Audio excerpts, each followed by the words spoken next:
Hey everybody, welcome back to History Student Reacts. Today we'll be watching the Russian Revolution Part 1 by Oversimplified. Now the Russian Revolution is a truly fascinating event. We've covered it a bit on the channel before, but I always enjoy Oversimplified, and we've got a bunch of his videos that we haven't reacted to yet, so this is bound to be a good one. Now, before we get into this video, I'd appreciate it if you guys would leave a like on the video, subscribe to my channel, and check out my Patreon, which is linked down below in the description. So with all that out of the way, let's jump right into this reaction. This video was made possible by NordVPN. Click on the link in the description below to get an amazing 68% off a 2-year plan. Also, commemorating the weirdest bromance in history. Get your new character pins and Russian Revolution merch available now. Pretty Link weird. down below. Hey Jimmy, it's the 1800s, an exciting time to be alive. Why don't you get out there and explore the world? Gee whiz, Mom, thanks. This place is amazing. Where am I? Why, you're in France, my boy. Here we come up with wacky new ways of running a country. Liberty, equality, fraternity. Whoa, welcome to the United Kingdom. Here we invented the train. Oh, aboard! Holy smokes! You're in a German factory, my friend. Here we harness fire and coal to create all these sexy lederhosen. This is incredible. I can't wait to see where I'll end up next. Where am I? You're in Russia. Have I gone back in time? No, this is just how it is. Are you a farmer? Worse. Technically, my landlord owns me, which makes me a serf. Obviously, there's a bit of an over-exaggeration here, right? The rest of Europe was not that nice, right? We saw that factory in Germany. Working-class conditions were pretty abhorrent at this time in Europe, so pretty terrible. However, there is truth here that Russia was sort of behind the curve. Russia was an overwhelmingly agrarian country. It was not industrializing nearly as quickly as some of its Western neighbors. And so it may have seemed like a page from a different era of history. Not to mention, right, not only was it extremely agricultural, but if we're talking early to mid 19th century, a lot of these farmers we see, they were serfs. They weren't even free, independent farmers. They were technically owned by their landlords, right? So harkening back to sort of an earlier era of agriculture. Though, of course, there was still slavery in a lot of countries around the world, including the United States up until the 1860s. So Russia was not necessarily unique, but it was falling behind some of its Western neighbors. That is true. I'm scared. You should be, because I haven't eaten in 4 days, and you look pretty tasty. Hey, Jimmy, how are your travels? I hate you! Russia in the 19th century, feudal, underdeveloped, and stuck in the past. While the rest of Europe had been modernizing and improving their citizens' lives, Russia's rulers were taking a different approach. My lord, we're falling behind the rest of Europe. It's time to industrialize, give the people rights, and share your power. Russian czars had no time for pathetic ideas like liberty and modernization because they were too busy having the time of their lives. While the serfs were breaking their backs in the fields, the czars held all the power, and they didn't have to listen to anyone. Want to run the country like a backwards feudal kingdom while the rest of Europe outpaces you militarily and economically? Go right ahead. Yeah, of course, there were still a fair amount of monarchies across Europe at this point, but the Tsar of Russia was truly the most autocratic of the bunch. You talk about absolute power. Now, no ruler can truly have absolute power because you always need to rely on other people to make things work. But the Tsar of Russia had as close to absolute power, I think, as you could really get, right? This was a true system of autocracy. Very little power was devolved to any other institutions. The citizenry had few rights, few privileges, little influence over the government. The Tsar had an extreme amount of power. Want to keep the people uneducated so they don't get any ideas? There's no one to stop you. Want to keep exporting grain even when there's a massive famine causing hundreds of thousands to die? That is your God-given right. Yeah, and we are sort of jumping around in the century at this point. Clearly, some of the things we're talking about is more early 19th century. That famine is later 19th century. I will point out the famine of 1891 to 1892 was a big moment in Russian history, a big moment of radicalization, right? A lot of people blamed the Tsarist government, and they also felt that the Tsar's response was completely inept, right? And so that radicalized a lot of people. It was a big moment for these sort of leftist, anarchist, socialist movements in Russia that really began to rise. They were already sort of on the rise with how horrible everything was, but that in particular, that was a big moment. While all of this was great for the Tsar, if you were literally anybody else, it probably sucked because Russia was falling behind. If they were to keep up with Europe, they'd need a strong ruler with some big ideas. Oh look, here comes one now.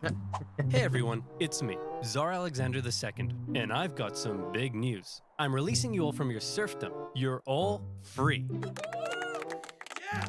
Yep, I'm the best. Oh, there is one thing though. Right. I spoke to your local lords and they weren't happy about losing all their free labor. So as a compromise, you're all gonna have to pay them back a near impossible amount of money for the next 49 years. Expect your lives to barely change. Ooh. Okay, bye. Now enough. So we see this sort of arrangement in a lot of different places when you see the end of an exploitative labor relation. Oftentimes slavery, at this point serfdom. Oftentimes these slave owners are literally paid for losing their free labor, oftentimes by the government. In this case, the serfs literally are having to pay back their former masters, and they're not getting much in return. You can think of, in the United States, this idea of 40 acres and a mule, a promise that Sherman was making during the war. A lot of formerly enslaved people thought that, when they'd been freed from slavery, they would get land, they'd be able to till that land, and they would own it. But after the war, the American Civil War, a lot of enslaved people did not get that land. Some did, a lot didn't, a lot of whom ended up as sharecroppers to their former masters in states of indebtedness, right? And so you see a different, but in some ways similar situation here where you're freed from bondage, but you're left in debt to your former master. You're still essentially held down to the land that you're previously on. I know what you're thinking. This Tsar Alexander II seems like a pretty cool guy. He's trying to reform the country and get Russia on the right path. Everyone must love this guy, right? Wrong. Why does one man get to decide the fate of everyone in the country? This whole system is dumb. Somebody should do something. Like what? Like kill the Tsar. You're gonna kill the Tsar? Well, me? No. I'm busy. I was kind of hoping you'd do it. Okay. See? The people love me. They're throwing flowers, confetti, and high-grade explosives. Okay, Nicholas. Yes, so this was an era of increasing radicalization. I was sort of just talking about that. And when you look at the late 19th century, you'll see a lot of political assassinations around the world, especially a lot of sort of leftist and particularly anarchist assassinations, right? This is a real era of that kind of violence. Your grandfather has a mild case of being blown up by a terrorist, and he's not looking too hot. So we're gonna go say our goodbyes, okay? No, it'll be too scary for him. Nonsense, it won't be scary at all. We're just gonna say a quick goodbye. Ready? Boy! God. Look at me! The people did this to me! And one day, they'll do it to you! Not scary at all. Not scary at all. So Alexander II was dead. But luckily, they had another Alexander lying around. Alexander III. And he felt his dad's reforms had weakened the Tsar's authority. Russia was massive, and as a result, had many ethnic minorities. Non-Russians? More interested in their own cultural heritage than in loving me? Isn't it great? So much beautiful culture and diversity in our great nation.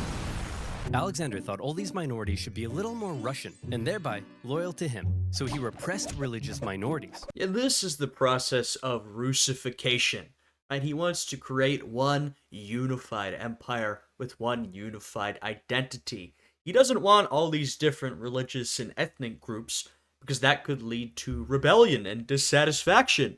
He wants them all to be Russian, so you get Russification, right? Repressing all these different groups, making them learn Russian, follow Orthodox Christianity if possible. There's these three words: orthodoxy, autocracy, nationality. They're meant to sort of describe the Tsardom's sort of ideology at this point, right? That's what everything revolved around. Orthodoxy, right? Orthodox Christianity, integrally tied in with the Tsar's government. Nationality, right? This process of Russification, the Russian nationality, and autocracy, right? The Tsar has absolute power that is integral to this whole setup. He repressed non-Russians. He introduced the Okhrana, a secret police force that repressed anybody who thought having a czar was dumb. If Alexander II was the great reformer, Alexander III was the great repressor. Now that's how you run a country. Hey, Dad? Ugh, great. It's my son Nicholas, who I like to call a girly girl because he's so weak and pathetic. Yeah, he was kind of a harsh father. Not the most loving and gentle father of all time. Pretty strict on his son there. When are you gonna grow up? You still look like a girly girl to me. But Dad, I grew a beard. Yeah, an ugly girly girl beard. If Nicholas was to one day be czar, he needed his dad to teach him how to run the country. But his dad instead suggested that Nicholas go somewhere else. So Nicholas went to Japan, got an edgy dragon tattoo, had his head sliced off by a policeman, and then came home. Yeah, and this will be relevant later, of course. Nicholas, this would make him extremely racist towards the Japanese. Now, to be fair, he was already racist. The vast majority of these people were in one way or another. But after that experience in particular, he really hated the Japanese. He really looked down on them, right? He was extremely racist towards them. Like I said, that's going to be quite relevant later in Nicholas's life. Now will you teach me how to rule? I suppose it's time. Okay, there's a lot you need to know before becoming czar. Uh-oh. What? I've got kidney inflammation. Oh no! Upon his father's death, a totally unprepared Nicholas II ascended to the Russian throne. He wasn't a reformer like his grandfather, nor was he a repressor like his dad. Nicholas was Nicholas. Timid, easily swayed, and more interested in doing whatever the hell this is. Or this. Or this. Yeah, in his younger life, especially, Nicholas did not have a very kingly aura about him. He sort of just liked to hang out with the boys. He's apparently a relatively nice guy in his personal life. Oftentimes when you imagine this sort of monarch that leads to a revolution, you'll imagine someone who is incredibly stubborn, doesn't budge an inch, and so his people have no choice but to go into revolt. And that is sometimes the case, but other times it is these timid, vacillating men, like a Louis XVI with France, right? He was very similar. He couldn't decide what to do. He was swayed by whoever he talked to. This all led to revolution. And Nicholas here, he's like that as well, right? He's never quite sure what to do. He's not terribly confident, right? He's convinced by whoever he talked to last. He's non-confrontational, generally. This can be the type of man that leads to revolution. Though I will say, don't get the wrong idea. He wasn't a great liberal. He wasn't a great repressive conservative type, but he was generally conservative, right? If you're a sort of easily swayed, timid type of individual in this role, you will absorb the values of those around you, which was this orthodoxy, autocracy, nationality, this very conservative creed. And so that is what he believed, but sort of personally, he was quite a vacillating individual who could be convinced to move in any direction. He wasn't ready to rule, and he himself admitted it, saying, "I'm not yet ready to be czar. I know nothing of the business of ruling." Bit of an awkward time to bring it up. However, Nicholas firmly believed that he was chosen by God to be Russia's big daddy. And while he doubted his ability... in Russia at this point, you've still got the divine right of kings, essentially. We're talking about how Russia sort of looked like an earlier era of history compared to some of their Western contemporaries. You're literally talking about this divine right of kings. These czars believed that they were essentially the godly choice, right? This is why they were so tied up with Orthodox Christianity. So you've got some pretty traditional conservative beliefs about the czar and the authority of the czar. To rule, he was going to give it his best shot. And hey, who knows? Maybe he wouldn't be so bad after all. To get things off to a good start, Nicholas promised free pretzels and beer to a huge crowd in Moscow to celebrate his coronation. So enticing a proposition to starving peasants that the ensuing stampede left nearly 1,500 people dead. Yeah. What the hell happened? We're not sure, but you're scheduled to go party with the French at 8 o'clock. Shouldn't I stay here out of respect for the people? When have Russian czars ever respected the people? Nicholas's decision to go party with the French immediately tarnished his image. Some were calling him Nicholas the Bloody. Yeah, I'm sure you can imagine this is how he starts off his reign. Now, I think it's because Nicholas was sort of a weak and vacillating man that he was sort of convinced to not stay behind and, at least go and visit some of the injured. But if you're looking at this as a member, and he absolutely should have done that, right? If you're looking at this as a member of the public, they saw him as a bloodthirsty monster from day one, right? Not a good way to start off your reign. The czars had been partying hard at the expense of the people for long enough. They'd emancipated the serfs, but failed to lift them out of poverty. They used their secret police to crack down on anyone who might criticize them, and they'd failed to modernize and give the people rights, something the rest of Europe had begun doing over a century ago. The rule of the czars was quickly becoming outdated, and more Russians began wondering if there was a better way. For many, the solution was simple. Just look to the West. Republics, democracies, and constitutional monarchies galore. But a small growing group rejected that for an even better idea. A little something they called communism. Take Vladimir Lenin, an intelligent member of Russia's middle class, and also a massive ill-tempered jerk. If you disagreed with him about anything, he wasn't afraid to call you out. You fat-headed, simple-minded, vapid, cockeyed imbecile! Tenderheart Bear is a far superior Care Bear to Bedtime Bear. And he was no stranger to political unrest either. Yeah, so keep an eye on old Lenin here, right? He will be one of, if not our main character throughout this series, part of this rising group of socialist, communist intellectuals, activists, revolutionaries. His older brother was executed for plotting to kill the Tsar, and Lenin himself was expelled from university for participating in a student protest. Yeah, so Lenin came from, like they said, a relatively well-off middle-class background, but he had faced hardship because of his opposition to the Tsarist government, and his brother was literally executed for his opposition to the Tsarist government. So you can imagine Lenin had quite the grudge, and he was also quite an intense individual, I'll say that much. But how did Lenin go from being a middle-class nerd to the arbiter of socialist divinity? Well, to tell that story, we first need to go back a few decades to when a man named Karl Marx wrote a manifesto explaining how capitalism is a system whereby the stinky bourgeoisie oppressed and exploited the working masses, and that only through class warfare could the workers rise up and instate a communist utopia. Now go back forward a few decades to Lenin reading that manifesto and loving it. But publicly admitting you loved Marx and not Russia's Big Daddy would get you the cruelest punishment imaginable. Exile to Siberia. Enjoy exile, where you'll live with your wife, chill around town, and secretly write socialist newspapers. Hey, that doesn't sound so bad. And your mother-in-law is going to live with you. No! Exile, there were varying degrees of how bad exile could be. For someone like Lenin, who was relatively well off and had some connections, wasn't the worst thing in the world.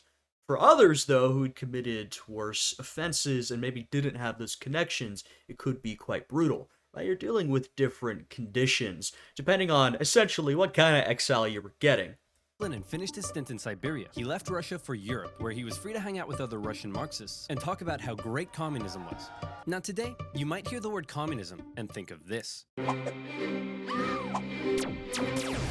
But that's not how intellectuals living under a tough Tsarist regime saw it. To them, communism promised a land where all were equal, where workers weren't exploited, and even people like you could get a girlfriend. So Lenin joined a party of Russian... Well, I talked about when we started this video, he sort of showed, Western Europe versus Russia. And I said, remember, Western Europe was not necessarily that nice either. I mean, if you were upper class, maybe middle class, you were doing pretty well. But for the vast majority of people, the working class, they were living in horrible conditions, living in tenements, working in factories. So all that was pretty horrible as well. Of course, that's exactly what Karl Marx wrote about. Communists living in Europe, and he founded a communist newsletter that was smuggled into Russia to try to radicalize the people. However, not everyone in the Socialist Party agreed with Lenin. In fact, they disagreed with him on a lot of issues. Yeah, like I said, Lenin was a pretty intense guy. You would call him uncompromising, and that's sort of an understatement. With Lenin, it was absolutely his way or the highway, right? That's sort of how he operated. That would be how he would operate throughout the majority of his life, the rest of his life. Now, to be fair, Lenin found great success, we'll see in this and the next part, but he also alienated a lot of people by behaving like this, right? A lot of people along the way turned away from him because they didn't like his tactics. And Lenin was so uncompromising that he caused a split in the party. During one conference, a heated debate broke out, and Lenin was unwilling to give an inch. You pig-ignorant, half-witted, fatuous morons! Cereal is a soup! Listen, Lenin, you're a smart guy, but you have no idea what you're talking about. We're out of here. All in favor of cereal being a soup? Hey, would you look at that? We're in the majority. So Lenin set up his own faction within the party he called the majority, or Bolshevik if you're speaking Russian. Right. And the other faction became known as the minority, or Menshevik. And oddly, the majority were often in the minority, and the minority in the majority. Yeah, Lenin was able to use party politics in that moment to sort of get what he wanted, but he essentially causes a party split between what becomes the Bolsheviks and the Mensheviks. And he is correct that over time, broadly, the Mensheviks tended to be more popular.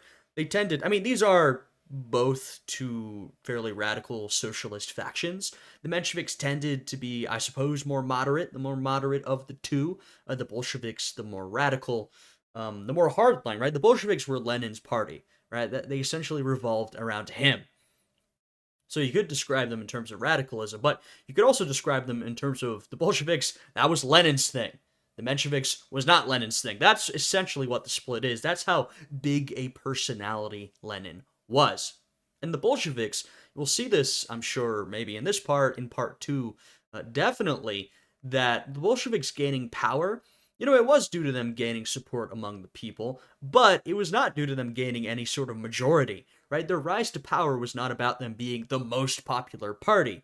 It was about a lot of other things that we'll talk about when we get to it. So yeah, this doesn't indicate that they were the most popular party or even the most popular socialist party. They weren't. There were other more popular socialist and leftist parties. The Mensheviks were less radical, whereas Lenin wanted the Bolsheviks to be loyal to him and his uncompromising ideas. And if you weren't loyal, well then you're gonna get a big brain beatdown. Mensheviks worried that Lenin's attitude could lead to a one-man dictatorship. But come on, does this guy look like a dictator to you?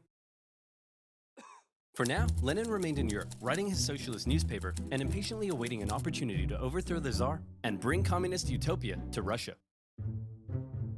Cool. A free hat. Who the heck are you? I'm definitely not a Russian secret police officer spying on Marxists. Oh crap, I don't want secret police watching me. Then you, my friend, should use NordVPN. Okay. Do you like having your identity? I'll let the ad play through as I usually do. I'll leave this video links down below. You can go check it out, give it a like, check on the sponsor. It's been a couple years. I don't know if the sponsor link is still active, but you can go and show Oversimplified some support. But I'll let the sponsor play through as I always do. Links. Technology. Have you quarantine binged all of your favorite shows on Netflix? Well, with NordVPN, you can watch the Australian version. Or is one of the greatest videos on YouTube still banned in your country? I think you get the point. You can now get NordVPN with 68% off a 2-year plan for only $371 per month, plus 1 month free. So click on nordvpn.com/oversimplified in the description below and get protected now. That's nordvpn.com/oversimplified. And as always, you'll be supporting my channel. So muchos arigatos, mon petit pois. Now where was I? Oh yeah. A timid, easily swayed czar, a massive ill-tempered jerk, impatiently awaiting a communist revolution. And revolution was coming, but not in the way Lenin thought. Back in St. Petersburg, one of the Tsar's most skilled and influential advisors knew the country finally needed to catch up with the rest of Europe. Hey Nick, we really got to industrialize, get more factories, and make some, I don't know, textiles or something. Yeah, so there were sort of two best-known modernizing ministers. Got Peter Stolypin and Sergei Witta here, or Witta, right? So they were all about modernizing Russia. Sergei, especially in terms of industrializing Russia, right? He wanted to bring in foreign investment to build factories, industrialize. Stolypin was more focused on agriculture. He wanted to make sort of more modern private agriculture rather than Russia's more traditional collectivized agriculture. Stolypin was also quite the leader of police repression at that time. But these guys were your sort of modernizers. I guess in this context, sort of your liberal types, but remember, we're talking about a very conservative system. So when we say liberal, we're not talking about a sort of Western European Democratic Republican liberal type. No, we're talking about someone who was part of the Tsarist government, the Tsarist system, but wanted to modernize, bring in foreign investment, that sort of thing. Won't that change the social fabric of Russia? Maybe. Hey, isn't it past your bedtime? But I haven't had my milk and snuggles yet. Will you snuggle me? Uh-oh. Nicholas thought modernization was boring, but he let Sergei do his thing. And do his thing he did. He borrowed some money and got Russia some sexy factories. And you know what sexy factories means. Sexy workers.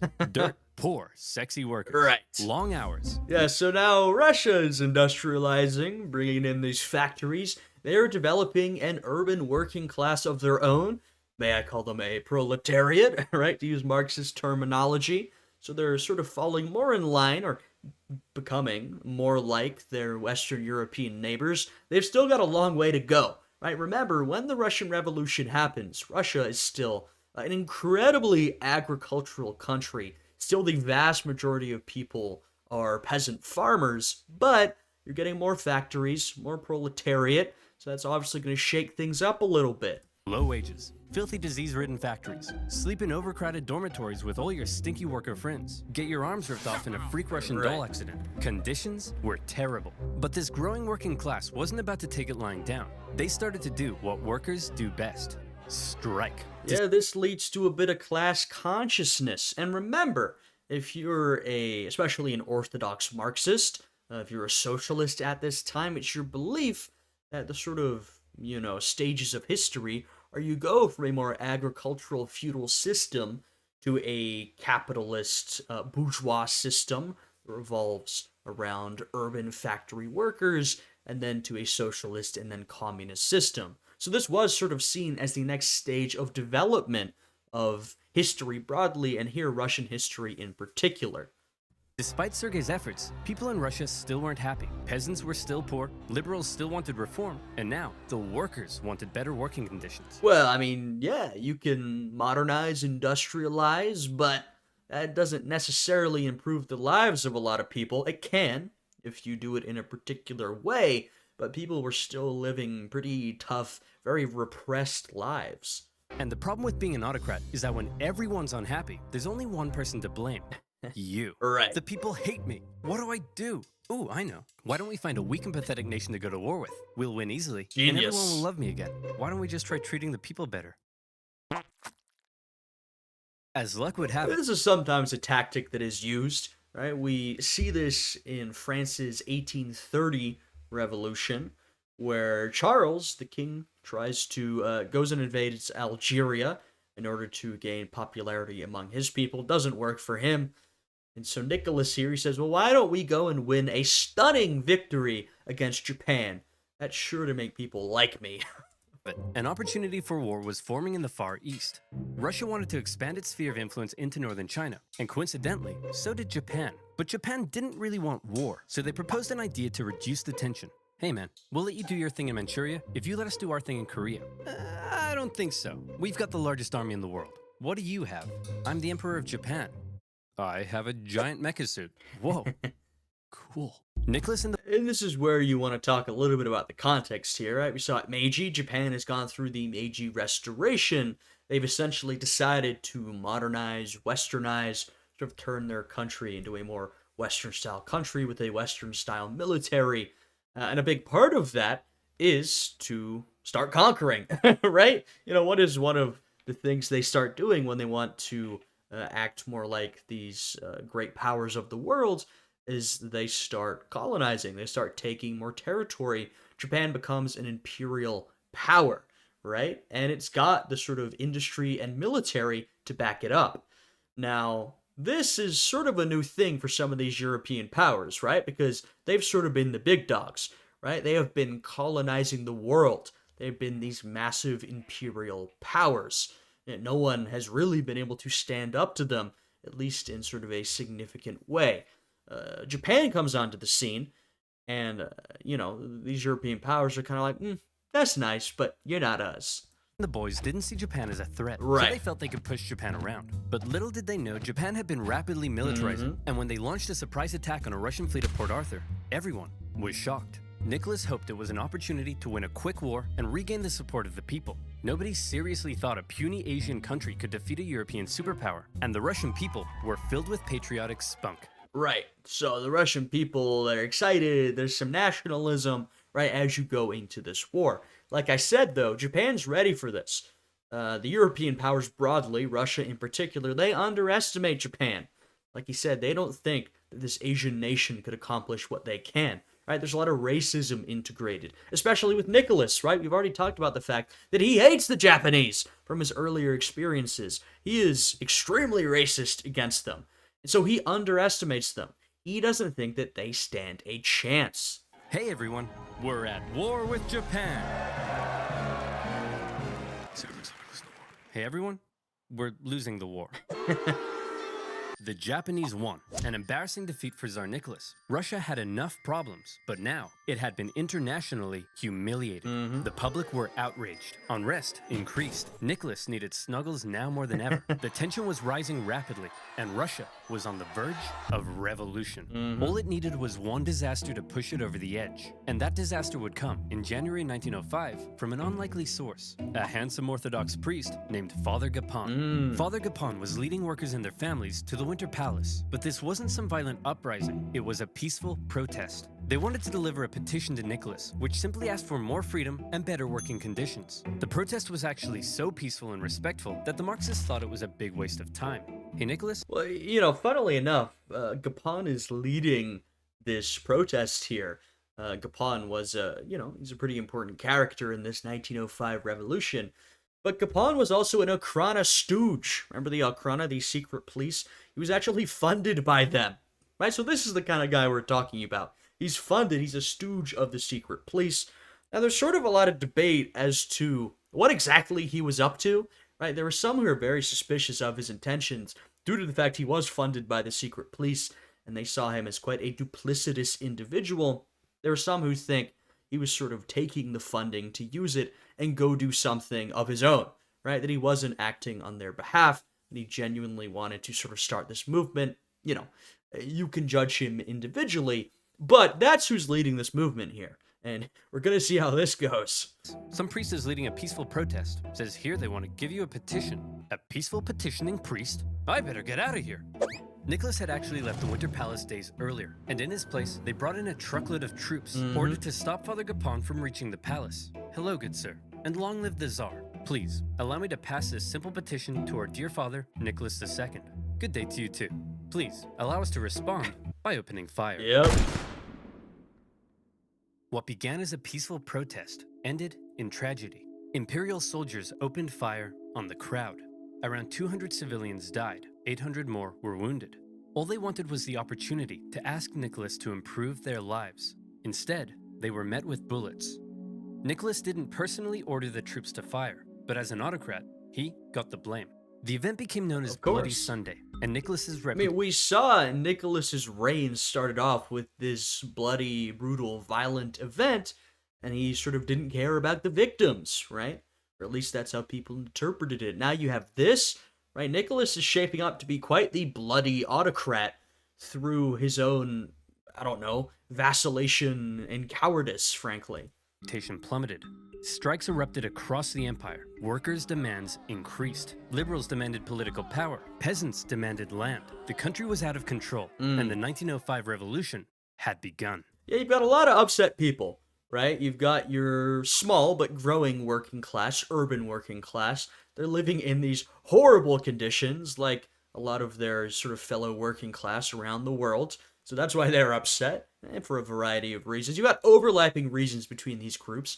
You've got your sort of liberal middle class, right? They are upset because of sort of a lack of mobility. They're upset due to the lack of rights they have. They want a representative government. Also, they're not living in the greatest conditions, though they're certainly better than the peasants in the working class. So you've got some overlap between these groups. You've got the peasants, who their main complaint is about land, right? They're in this situation. Decades ago, the serfs were freed. They became a free peasantry, but a lot of them don't own their own land.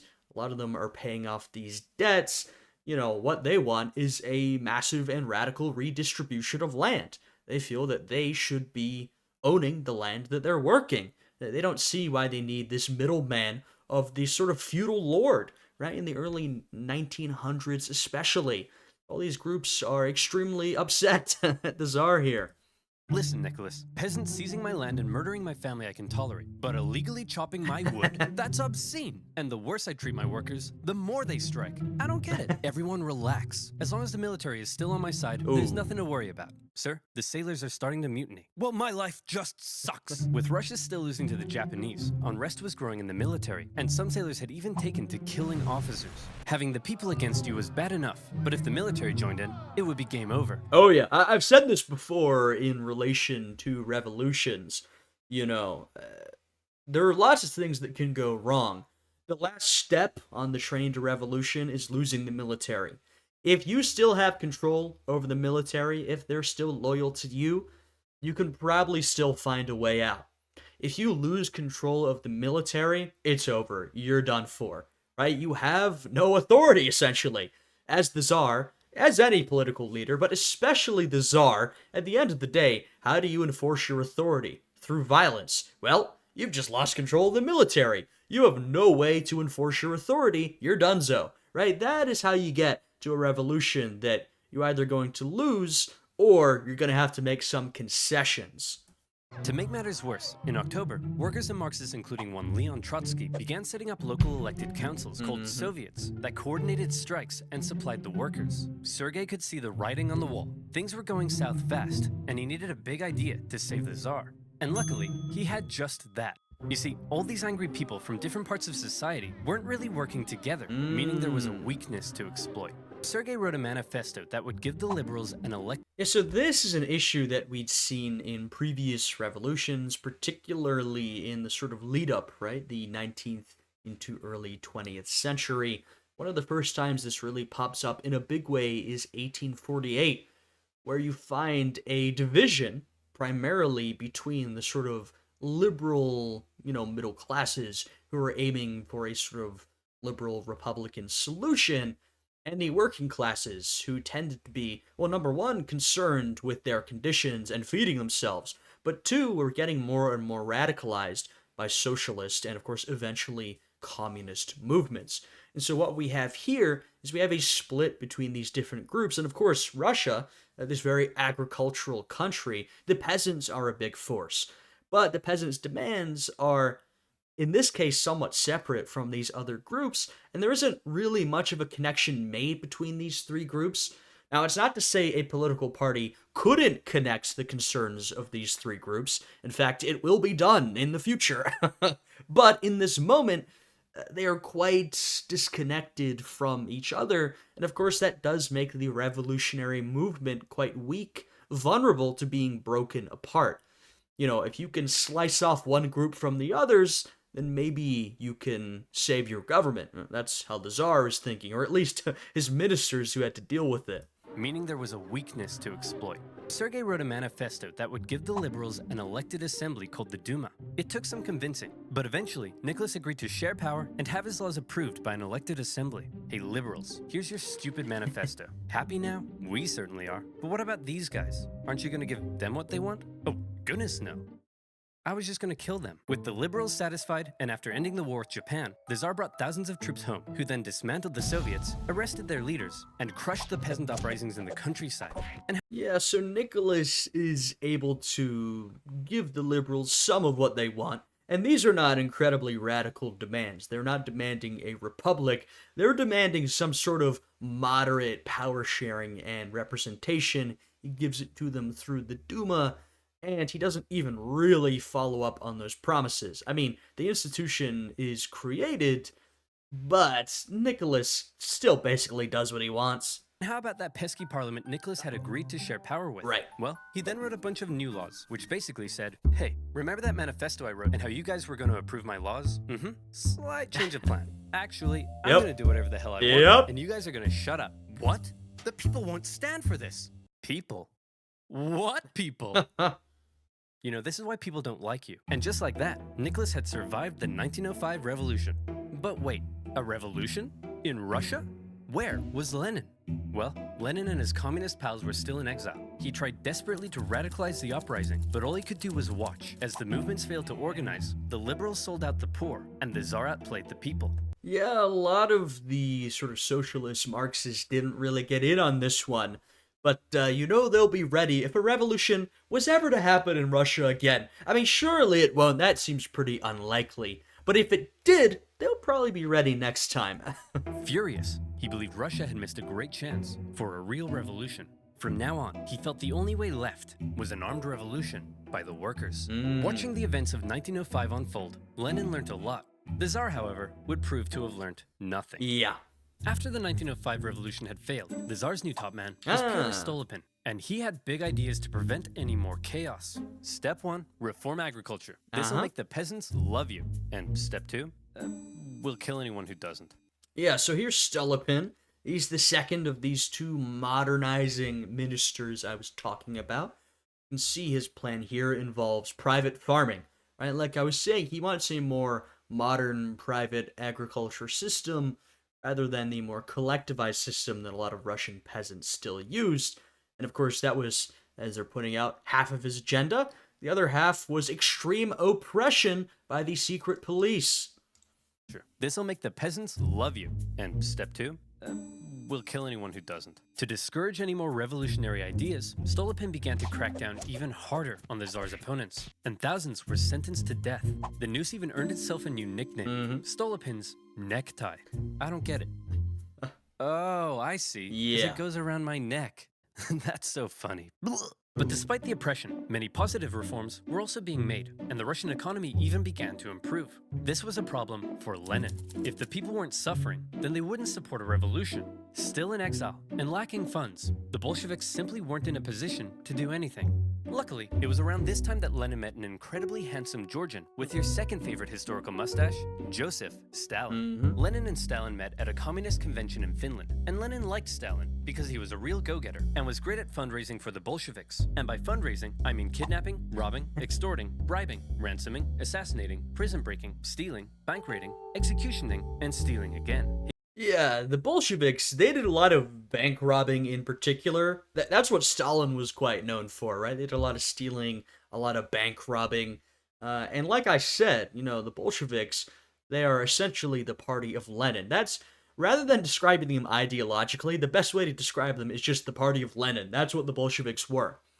And, as Lenin was, they were a pretty intense party. The type of party that felt, in order to achieve their goals, they would essentially do whatever it took. So that included, that long list of crimes that they did in order to sort of fund their movement. They were willing to do all of that to achieve what they saw as their ultimate goal. Hey Stalin, the Mensheviks aren't so hot in all this stealing, but we still need money. So the next time you do a big heist, just do it quietly.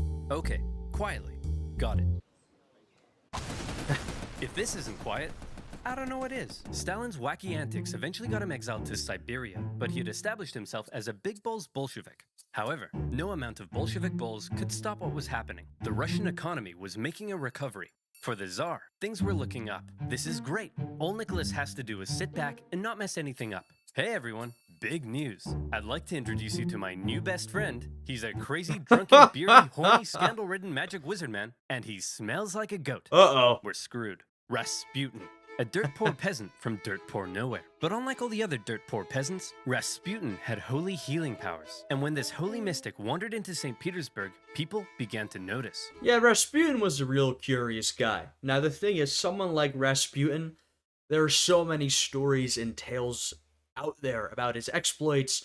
A lot of them are made up, over-exaggerated, right? He was not literally magic, but he was a very strange individual who, sort of really appealed to not all, but some of the Russian nobility of this time with his sort of mystical peasant ways, right? He walked around still dressed as a peasant, unwashed, apparently he was a pretty charming guy, that's what we hear.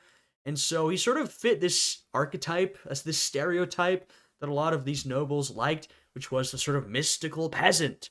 Right? Even among the Tsar, his wife in particular, she was pretty close with Rasputin. But among the Tsar and his family, they always loved the idea of the peasants as the true Russians. And he always felt, even though he had just repressed the peasantry, that the peasants were his true base of support, that they truly loved him. And so here you have the peasant mystic Rasputin. to confirm all of those pre-existing biases, along with some exciting magic and mysticism, right? So he sort of appealed to some of these noble Russian types. Now, others hated him, to be clear. There were definitely some nobles who couldn't stand the guy, but a lot of them had, he was appealing in some way. He quickly became famous, and word of this mystery man and his healing hands made its way to the royal palace. The appearance of a holy homeless healer was of great interest to the Tsar and his wife. As far as royals go, they weren't that inbred, but they were just inbred enough for their son Alexei to get hemophilia, or in layman's terms, Mamma mia, that's a lot of blood. Yeah. Knowing Rasputin could heal people. In 1906, Alexandra asked for Rasputin to come and see if he could cure their son. And crazy as it sounds, Rasputin did heal Alexei. Yeah, and this is one of the biggest reasons why he became so close to the family, to the Tsar's wife in particular, because she felt, and he felt, the Tsar as well, that Rasputin had healed their son. And that was an enormous blessing to them, right? Now, something he did seems to have worked. Now, some of the theories on what happened today were that, one, he might have taken the child off of his doctor-prescribed medication, which actually may have helped. This is, semi-modern medicine, right? There's still a lot of issues here. And so taking him off the medication may have actually helped the boy. One of the other theories is that Rasputin's presence simply calmed down the Tsar, his wife, and his family, which was actually literally beneficial for their son and his condition. So there's a couple theories on how he helped, but basically he did actually help their son. Possibly by taking him off his doctor-prescribed aspirin. Right. Having seemingly done the impossible, Rasputin became very, very close to the royal family. But having a crazy homeless wizard man hanging around wasn't a good look for the Tsar. Yeah, this was extremely scandalous. Rasputin, along with everything I've described, he was also known to have basically these crazy sex parties. And he also raped a lot of women, right? He was a real piece of shit. He was a really bad guy. And so you can imagine it was incredibly scandalous to have this man so close to the Tsar and his family. And there were a lot of rumors about the Tsar's wife and Rasputin in particular, right? I'm sure you can imagine why and imagine what they were.